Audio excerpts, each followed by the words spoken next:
Fight 5లో fourth story చూద్దాం. Doctor నమ్రత ఈ పేరు చాలా కాలం యాదుంటుంది. ఎందుకంటే మాతృత్వంతో చెలగాటమాడి అమ్మతనం అనే సెంటిమెంట్ ని అడ్డు పెట్టుకుని సంతాన సాఫల్యం ముసుగులో అక్రమ సంపాదనకి మరిగి కోట్లు వెనకేసుకున్న సృష్టి ఫర్టిలిటీ సెంటర్ ఓనర్ అమ్మ ఈమె. ఇప్పుడు తెలుగు రాష్ట్రాల్లో ఆమె పేరు మారుమోగిపోతుంది. కానీ ఆమె అసలు పేరు నమ్రత కాదని, అది వ్యాపారం కోసం పెట్టుకున్న మారు పేరు అన్నది నమ్రత కేసు దర్యాప్తులో బయటపడ్డ కొత్త కోణం. ఐవీఎఫ్ కోసం వచ్చినటువంటి దంపతుల్ని సరోగస్కి ఒప్పించి ఎవరికో పుట్టిన బిడ్డను అంటగట్టి లక్షలు దండుకున్నారన్నది నమ్రత మీద నమోదైన అభియోగం. మొత్తం 80 మంది దంపతుల్ని ఈ విధంగా మోసగించినట్టు తానే స్వయంగా పోలీస్ కస్టడీలో సైతం ఒప్పుకుంది. ఇప్పుడు ఆమె రిమాండ్ ఖైదీగా చెంచల్గూడ జైల్లో ఉన్నారు. గతంలో విశాఖలో ఫర్టిలిటీ పేరుతో మాల్ ప్రాక్టీస్ కి పాల్పడడంతో నమ్రత లైసెన్స్ సైతం రద్దయింది. ఆ తర్వాత ముగ్గురు తోటి డాక్టర్స్ ని మేనేజ్ చేసి వాళ్ళ సర్టిఫికేట్స్ తో ట్రీట్మెంట్ దందా కొనసాగించింది. ఇలా అడ్డగోలు లైసెన్స్లతోనే కాదు, మారు పేర్లతో కూడా నమ్రత జనాన్ని ఏమర్చినట్టుగా తెలుస్తోంది.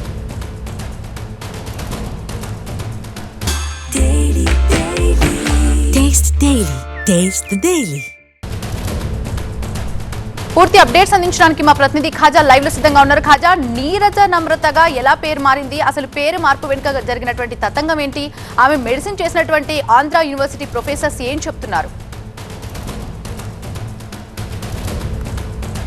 ఖచ్చితంగా ఈ విషయం తెలియగానే ఆంధ్ర మెడికల్ కాలేజ్ ప్రొఫెసర్లంతా కూడా అవాక్కయ్యారు. ఎందుకంటే ఆమె 1988 బ్యాచ్కి చెందిన ఆమె అక్కడ ఆంధ్ర మెడికల్ కాలేజీలో వైద్యురాలుగా విద్యార్థిగా ఉన్నారు. ఆ తర్వాత ఆమె ప్రాక్టీస్ చేస్తూ ఆ తర్వాత పలు పదవులు కూడా అనుభవించారు. తాజాగా ఆమె సృష్టి ఫెర్టిలిటీ సెంటర్ పేరుతో ఆమె ప్రైవేట్ క్లినిక్ పెట్టుకొని అక్కడ నుంచి ఆమె కార్యకలాపాలు కొనసాగుతున్నారు. అయితే 1988 బ్యాచ్కి సంబంధించిన ఎవరైతే స్టూడెంట్స్ ఉన్నారో వారిలో కొంతమంది ఈ కేసులో అరెస్ట్ అయ్యారు. వారిలో విద్యుల్లత ఇప్పుడు ప్రస్తుతం శ్రీకాకుళం గవర్నమెంట్ ఆసుపత్రిలో ఉన్నారు. ఆమె అరెస్ట్ అయ్యి ఇప్పుడు వెళ్ళిపోయి ఉన్నారు. ఆ తర్వాత కేజీహెచ్లో ప్రస్తుతం ఎనెస్థీషియా హెచ్ఓడిగా ఉన్న డాక్టర్ రవి కూడా ఈ కేసులో ఉన్నట్టుగా పోలీసులు ఆధారాలు సేకరించి అతన్ని అదుపులోకి తీసుకుని అరెస్ట్ చేశారు. దీంతోపాటు గైనకాలజీ అసిస్టెంట్ ప్రొఫెసర్గా ఉన్న డాక్టర్ ఉషాదేవి, ఈమెను కూడా ఆంధ్ర మెడికల్ కాలేజ్ సంబంధించిన చదివారు. ఆమె కేజీహెచ్లో అసిస్టెంట్ ప్రొఫెసర్గా ఉన్నారు. అయితే ఈ ముగ్గురుకు సంబంధించిన బ్యాచ్మేట్సే నమ్రత అని బయటపడడంతో ఆ నమ్రత ఎవరై ఉంటారనే దానిపై ఆంధ్ర మెడికల్ కాలేజ్ ప్రొఫెసర్లు, ప్రిన్సిపల్తో పాటు అందరూ కూడా ఆ ఫైల్స్ని వెరిఫై చేశారు. ఆ బ్యాచ్లోకి వెళ్ళేసరికి ఒకసారిగా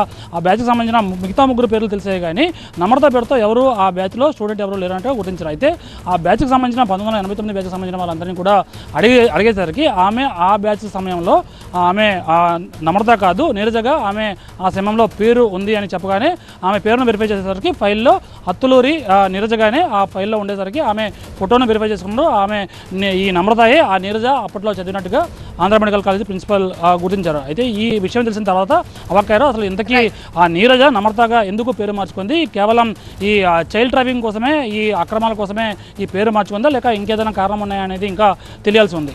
రైట్, థ్యాంక్ యూ ఖజా.